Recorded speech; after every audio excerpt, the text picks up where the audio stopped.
It is day 25 of the Karen Read retrial. It is Monday, June 2nd. Happy Pride. We are now into the defense case in chief, which means the defense is calling their witnesses. We know that unlike last trial, the Commonwealth says that they have some rebuttal witness. Even when the defense rests, we are not done with this trial, and the judge is not ready to send it to the jury yet because we are going to have some rebuttal Commonwealth witnesses after the defense rests. So we've got at least another week or two, maybe a little bit more. We are in week 7. The jury was qualified for 8. So we are getting into the critical timing of getting this trial done before the jury starts getting way too cranky after 8 weeks of trial. So we are in week 7. It is day 25. It is June 2nd. It is Pride. It is all the things. And where we left off on Friday is that the judge had not made a ruling regarding the Trooper Proctor text messages. I believed that the judge said that they would start with that this morning. So that's what I'm planning on us seeing first. So let's do all of that first. Your Honor, I've resolved the matter with Mr. Brennan that would have been the subject of that. Okay, great. Thank you very much. So I appreciate getting the redacted text messages over the weekend. Ms. Gianetti, this is yours, right? So, Mr. Brennan, I'm letting the text messages in over the Commonwealth's objection. I find that they're properly authenticated and that they do go to... Can I turn the stand off? Yes, can we turn... Thank you. So I do find that they're properly authenticated, and I find that they come in as they go to the state of mind of Trooper Proctor, specifically as that goes to potentially reflecting any bias or omissions in the police investigation. So I'll give a limiting instruction at the time they can come in. These messages begin at 11:05:57 p.m., run through 11:06:39 p.m. on January 29, 2022. Does it begin with comments from Mr. Proctor? It does. Could you read all of them, please? He's like, please no. These are not my words. I'm not really comfortable reading these. Do I have to say these words? Well, his face said it before his mouth did. Can you read them all? He's like, do I have to? I'm backing that up. These are not my words. I'm not really comfortable reading these. Do I have to say these words out loud? So I'm going to see you at sidebar. And a sidebar, when the witness said, these are not my words. Sir, I'm appreciating that you're not comfortable with these words. These are not your words, are they? No, they're not. You didn't see them at the time? I did not. You've never condoned them or adopted them? No. In fact, you would denounce these, wouldn't you? I would. I don't want you to say words that are not yours, so I'll say the words, and I'm going to ask you if I'm reading accurately. Is that better? Yes. Is that a fairer way to do it? Brennan's going to read them all in? Oh my God. Well, it's cross-examination. Brennan can read them all in. Look, we're all sitting here just waiting to see who's going to blink and call Trooper Proctor. Somebody's got to, right? Well, maybe not. I talked about it on this week's episode of the Emily Show podcast, which lives on the Emily Show podcast YouTube channel, The Emily Show. The defense said after court on Friday that they're not going to call Trooper Proctor. Maybe they're going to just let Trooper Proctor be the boogeyman. Now they know that Trooper Proctor is still friends with the witness that testified this morning. We know that Trooper Proctor has been terminated due to text messages, in this case, in part, and other things. And we know that Trooper Proctor said all of those awful things. I think the texts have less impact when they don't come from Trooper Proctor. But the fact that they didn't come in till the defense case might have the impact that the defense desires, which is, are you kidding me that these are the things that were said? We're going to have to wait and see. And I just wonder if the defense is going to rethink that at the end of the court day today, if they're going to sit back and see how the impact of that testimony came across. I don't know. That is a strategy decision that they are going to have to make. Do you leave him out there as this officer that the Commonwealth never called, this former officer fired, said all these shitty things in text, is just horrific? Or do you bring him in and prove it to the jury? Is there a downside for the defense calling Trooper Proctor? Is having Brennan be able to do cross from Trooper Proctor bad for the defense? I don't know. Is calling the friend the way to get those texts in and then you just argue them on closing? If this judge, and I don't know if that's going to be the case this time, but last trial, the judge kept their closings to an hour, which I think is appallingly short and I hate it. If the closings are going to be that short, you don't really have the time to get into talking about Proctor's text as much as you would if you just call him on the stand.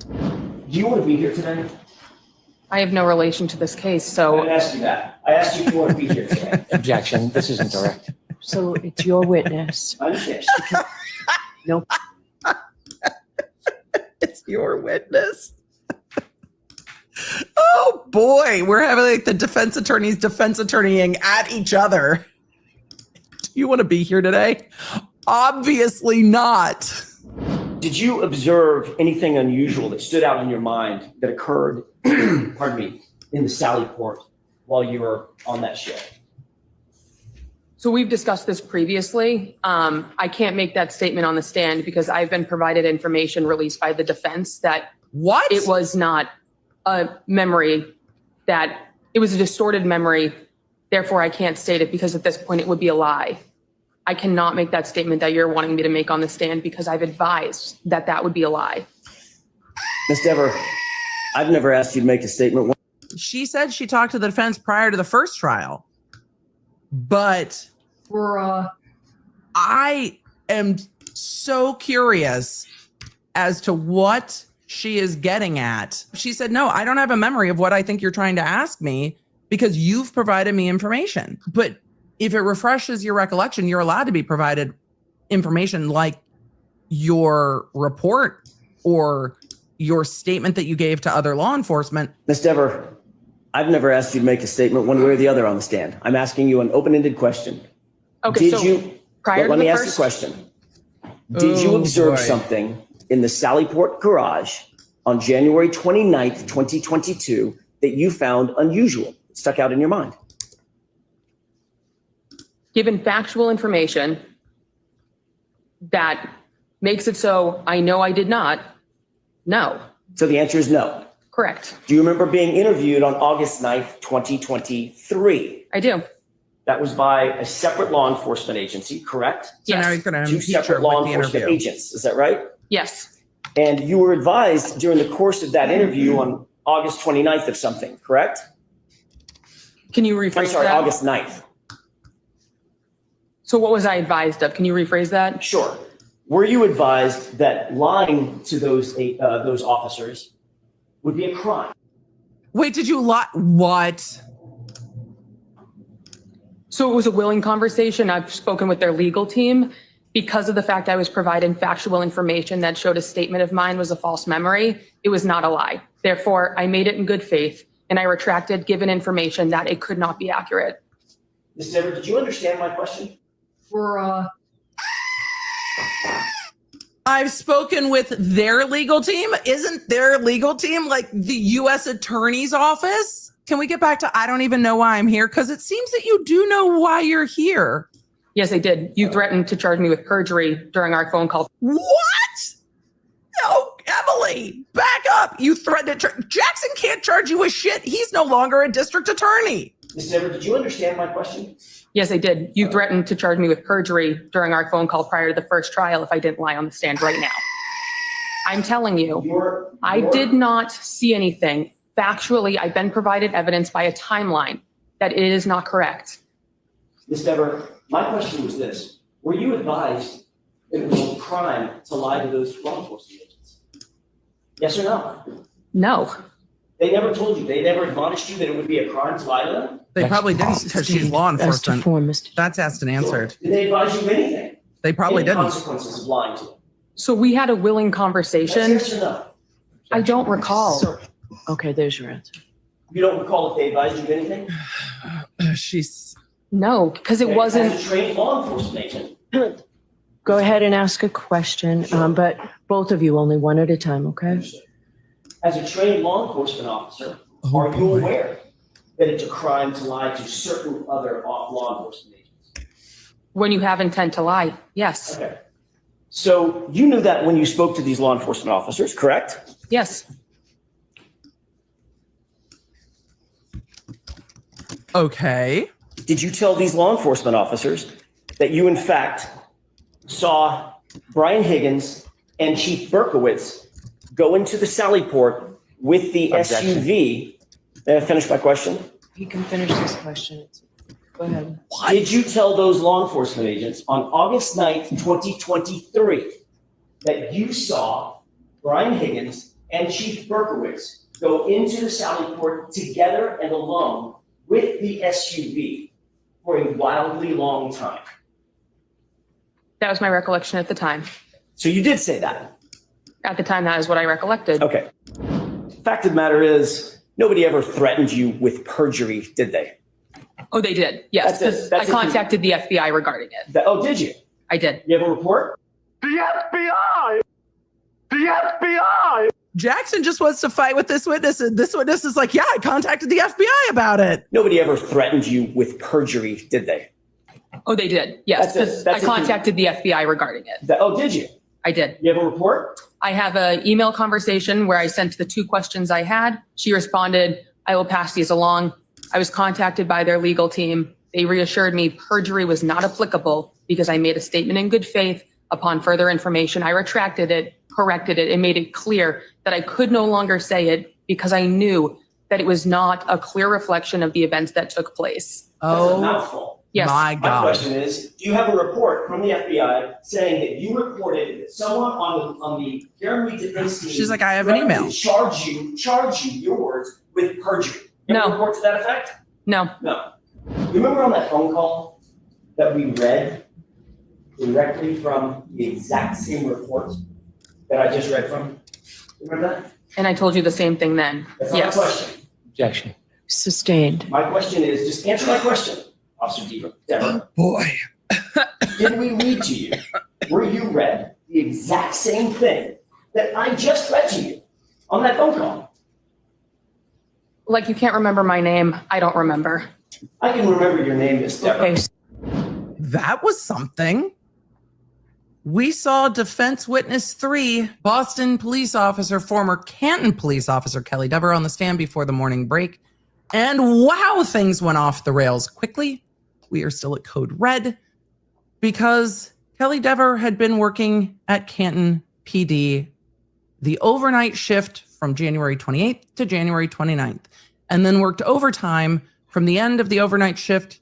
Nobody ever said when their overnights end, 6 a.m., 7 a.m., 8 a.m., nobody knows, till 3:45 p.m., and then was off shift and left the police station. She was working in dispatch. She had been on patrol, and then when the call came into 911 about someone in a snowbank, she was asked to go take over dispatch. At the time, Canton PD manned their dispatch with patrol officers, supervisors, sergeants, and whoever was around.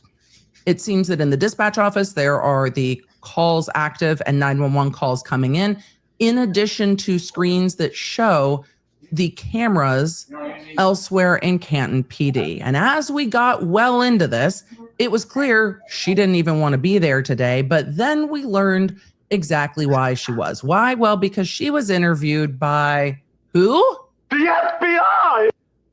In August of 2023. And it seems that she told the FBI that she saw Chief Berkowitz and Brian Higgins in the Sallyport with Karen Reed's SUV for a, quote, weirdly long time. It feels like I'm hyperbolizing a game of Clue. I'm not being hyperbolic. They literally read her statement that she gave to agents from another agency that she saw Brian Higgins and Chief Berkowitz in the Sallyport with the SUV for a weirdly long time. She then testified that that was a false memory or a distorted memory, and that based on the timeline, she left Canton PD after her shift ended at 3:45. And the SUV didn't even get to the Sallyport on January 29th, 2022 until after 5:30 p.m. So she goes, once I saw the timeline, I knew that that couldn't be right. And her exact words were, and I created that memory. The defense got into whether or not her new boss, the police commissioner of Boston PD, had called her in before testifying, and she testified. And the timeline is odd to me if that was before this trial or the last trial, because she was subpoenaed by the defense in both trials. And she said she talked to the defense before the first trial. She said the word first trial as much as anyone could say the word first trial, and nobody objected. It just all happened. So she said that she spoke to the defense prior to the first trial, and she testified that they said they would charge her with perjury if she retracted her statement. She said later in her testimony that she reported that to the FBI. Those are the words that she said, the FBI.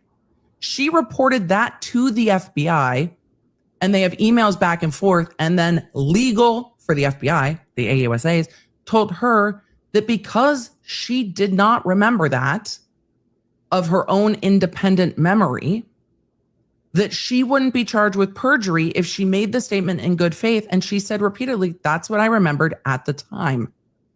But I know that that's not an accurate memory because I wasn't even there to see that. Now, what I'm dying to know that wasn't addressed is, did you see a video from the Sally Port that showed Higgins and Berkowitz by the SUV? When did that happen?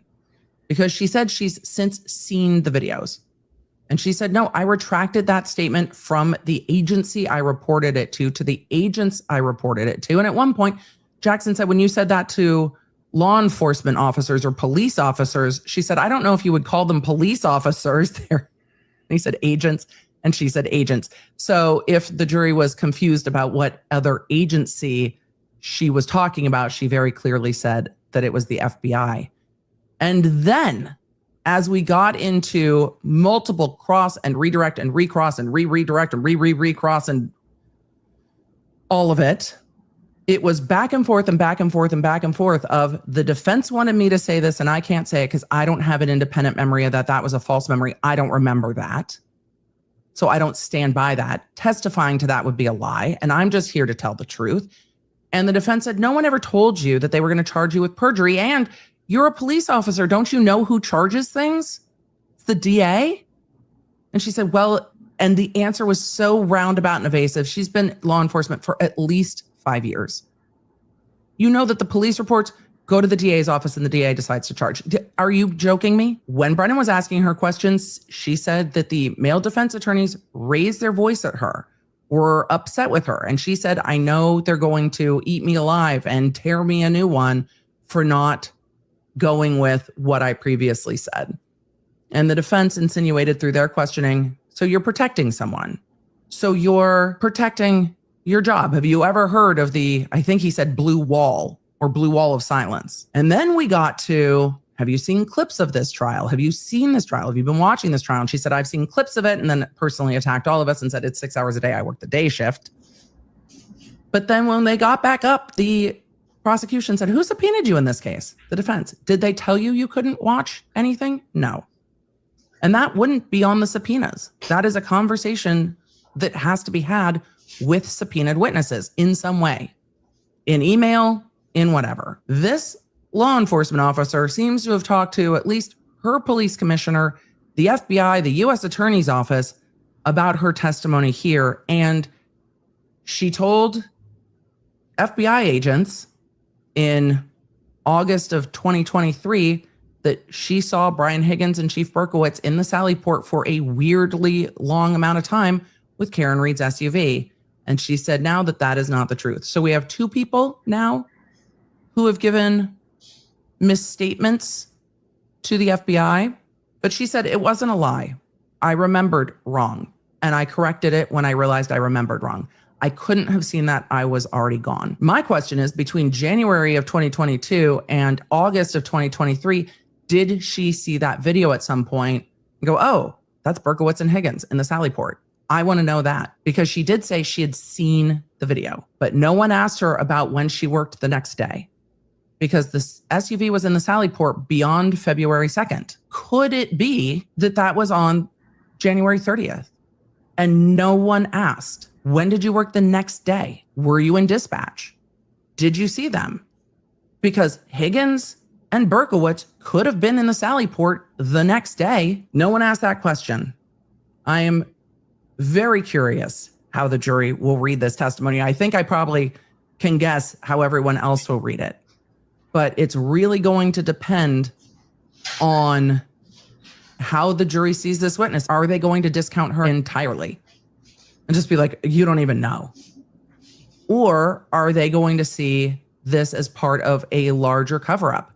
Because what she said to federal agents is very specific. But is the jury going to feel that somehow the defense pressured her and yelled at her and told her they were going to eat her alive, and she felt like she was going to get ripped a new one? How is that going to be perceived by the jury, who knows so much less than anyone who watched the first trial?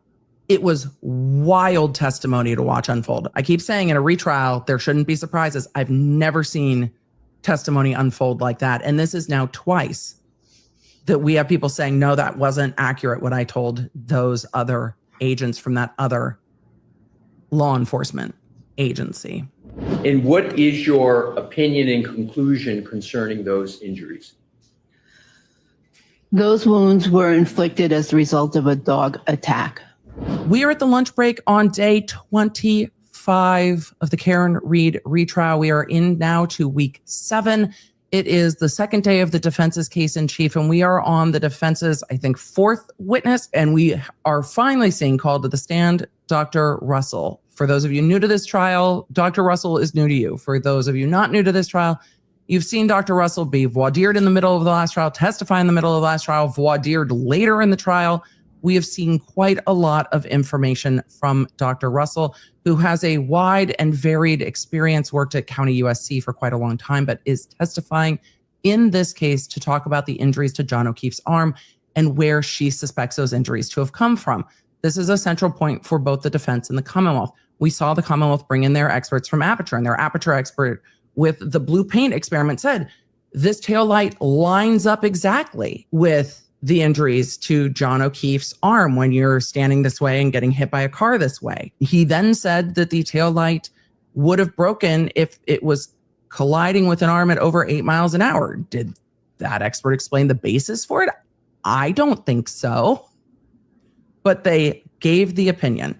So the Commonwealth's opinions are that the injuries to John O'Keefe's arm are consistent with and from a taillight. The defense's expert is testifying now and in the middle of testimony that those injuries are consistent with and from a dog attack. And she is just explaining the grouping of injuries and the directionality of the injuries when the court broke for lunch. A lot has happened this morning, and the defense went in depth, more probably than needed, in depth with Dr. Russell's background. Why? Because we know that the Commonwealth has put forward an expert witness who is going to testify in possibly rebuttal that those injuries do not come from a dog. So we are going to have a battle of the experts. And as everyone is going to do, they are going to distinguish and differentiate their expert from the other party's experts. And I don't think you're going to find an expert who has the experience that this particular expert does. Why? Because this does not come up in this way very often. So again, I think Dr. Russell is a good expert for the defense, because looking at pictures is one thing, but Dr. Russell has treated a substantial number of dog bites as well. So it's not just looking at a picture. It's looking at a picture, but also knowing how to read those medical records, how to interpret what's said, and then from your own experience, knowing what treating that looks like. I think she's a very interesting expert. I like the way she testifies. I'm always fascinated by her background. And I'm going to be real interested to see how this goes on cross-examination, because, well, it's going to be very interesting to see how this goes on cross-examination with Hank Brennan. Thank you for your patience, Dr. Russell. And the jury's probably like, we just came back from lunch. What the wounds you see on Exhibit 1 consistent or inconsistent with what you have seen from your experience with regard to motor vehicle accident victims? Inconsistent. And she is allowed to get into that opinion, the opinion being that the injuries are inconsistent with a motor vehicle accident. Did you know that she said there was no depth and no puncture? Not inconsistent with what I said. I understand. That's Doctor, not but what I'm he asked, asking, though. Do you I- know that her position is that there was no puncture and no depth to those wounds? Objection, Your Honor. Go ahead, the witness. the report that he's referring to? Can you answer that question with Well, something, or do you need to? Now it looks like Alessi's trying to bail out the witness by saying, can we have her look at it? But that's what Dr. Scortibello said, is that there was no puncture and that the wounds were superficial. But I don't think that's very much different than what she said, because she said she relied on that report. But Alessi getting into, can we show her a report, is interesting. Well, I remember it, but She's there's like, I no don't know. inconsistency here. I agree with that. Would you accept that Dr. Scortibello's opinion is that there was no depth and no puncture to those wounds? May I see the report? It might not be in the report. I'm asking about any testimony. Brennan, didn't you just say you relied on the report? And now you're saying it might not be in the report? So at the end of day 25, a lot has happened today, including the testimony of Dr. Russell, and we were getting into the areas we thought we would on cross-examination with Attorney Brennan. Attorney Brennan was asking about the fact that she now does expert work and advertises herself for expert work and used a picture from this case in expert work. How that lands is going to depend on how the jury views the defense and the witness in this case. If it's, oh, you inserted yourself into this case, you parachuted into this case, you now advertise yourself in this area, you've only ever testified as an expert to this issue in this case, and now that is like the center point of your marketing, some jurors might be like, hey, what? And some jurors might be like, well, it doesn't come up very much. It's really just going to depend, because I think this witness answered very clearly, it doesn't come up very much. It's just interesting to watch Brennan try to attack a witness' CV and experience after what we've seen in the previous weeks of trial. It's wild to sit here and just be like, wait, what? So she does expert work now, and you're mad that she's a hired expert. Your hired experts are hired experts and have had some wild CVs. And then he started questioning this doctor about whether or not she had some kind of a certificate in dog bite analysis, to which she said that doesn't exist. And he's like, oh, you don't have a certificate? Sir, can we go back to some of your experts? It's kind of a wild line of questioning to see. He did ask this witness if she had been paid by the defense. Notice he didn't ask how much she had been paid, right? Because the Aperture contract of over $325,000 has already come out. And so any amount is going to be less than that any of these experts are paid. But trying to go tit for tat on some of that just falls flat for me, because it's all of the experts.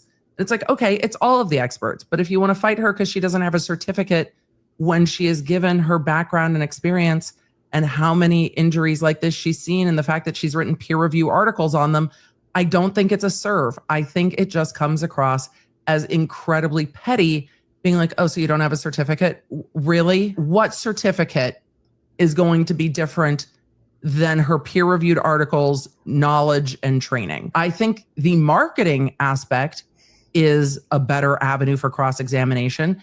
And I think talking to her about her opinions and prior testimony is a better area of cross-examination. The roundabout way we got through direct took a little bit of energy to follow.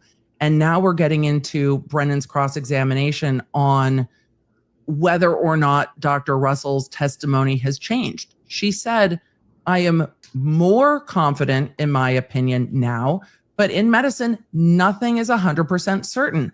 Where have we heard that before? I don't know. With all of the other experts that have said in engineering, nothing's 100% certain. You know what this witness didn't testify to? The victim was like launched into space or something. No, that happened with the Commonwealth experts. So some of the pickiness on cross, you can miss me, because on other things on cross, there were points that were made that could be persuasive. I think that when Brennan makes good points on cross, sometimes it gets very lost behind his approach. And that can happen with Alessi too with this witness. The good points that Alessi made got lost at times in the weeds of how deep into her credentialing and experience he got, and not doing it in sync. It was out of order. So it felt like Alessi was going forward into opinions and then backward into expertise and then forward into opinions and then backward into expertise more instead of just going into all of it at once. And so that did get difficult to track. But once Brennan got to, but you don't have a certificate in this, I'm like, oh my God, stop. Just stop asking about a certificate, Brennan. Really? However, what was really helpful with this doctor is that when asked about other experts, she said, look, if somebody has seen this many animal bites, I'm not saying they have to be a doctor. I would prefer to see a doctor talking about the cause of injury.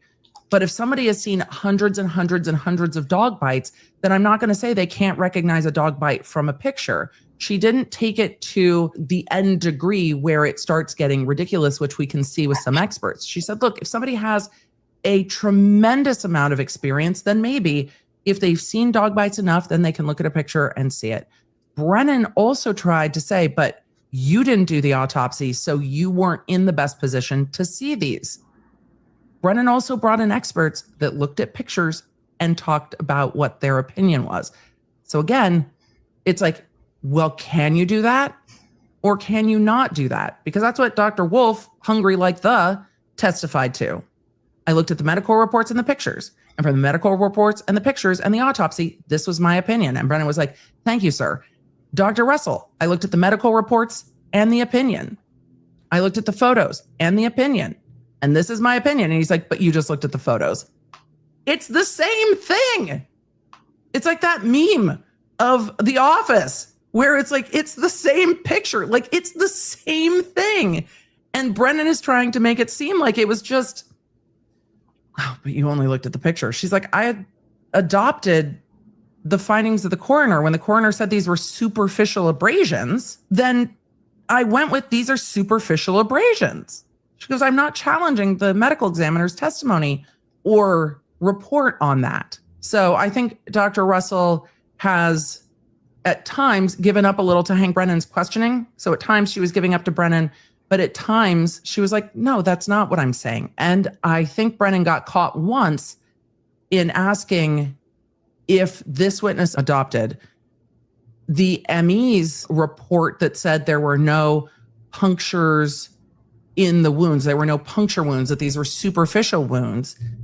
And there was an objection for Alessi. And she was saying, yes, I would agree with that. And then after the objection, she said, I don't know if that was in the report, but I agree with what the medical examiner said. And Brennan said, well, I don't know if it's in the report after he was just asking her about the report. So did Brennan get caught saying something was in the report that wasn't in the report? And that's why Alessi was objecting, because they sure as heck went to sidebar right after that. But it was kind of funny when he rewound himself and was like, you agree that there were no punctures? And she's like, I agree that these were superficial wounds, no punctures. Okay. The only time she talked about punctures was to the clothing. And I wish Alessi had gotten into that line of questioning more with the damage to the hoodie. I think that that's a really compelling line of testimony. And we haven't gotten to see the close-ups of the hoodie nearly enough. I think it's really noticeable when they zoom in on the clothing that those are very round looking, I don't know what to call them other than punctures. They are round holes in the clothing that kind of pull to the side. I think it was a great line of questioning. I wish Alessi had asked her more about why she relied on the clothes and what she relied on in the clothes, and describe what did you see in the clothes that supports your opinion that the injuries are from a dog and those injuries are not consistent with a vehicle collision. And he didn't circle back to it. Maybe we'll see it tomorrow on Redirect. So tomorrow we are going to resume with a full day of court and the cross-examination of Dr. Marie Russell, one of the key experts for the defense. And the name that kept coming up in this, the other doctor's name, is a different pathologist that is also an expert for the defense. I wonder if that will be the defense's next witness, if they're going to call Dr. Russell and then call the pathologist that they hired in this case. We heard the defense on opening say that there was no hypothermia here, and we haven't seen any testimony about that. We didn't see that in the last trial. So I'm really interested to see if we are going to get into a competing medical examiner opinion. I'm real interested to see it. So Is that who's going to be up next? That would linearly make sense that they would call Dr. Russell, then call their other medical examiner, Dr. Lapasato. And then who would be next? Arca? I don't know. It'll be very interesting to see the order of witnesses from here because there's going to be some new testimony. And we've already seen some of that new testimony with the first witness the defense called last Friday. But there is still some expert testimony. I wonder if we are done with the experts after that. Thanks for joining me. If you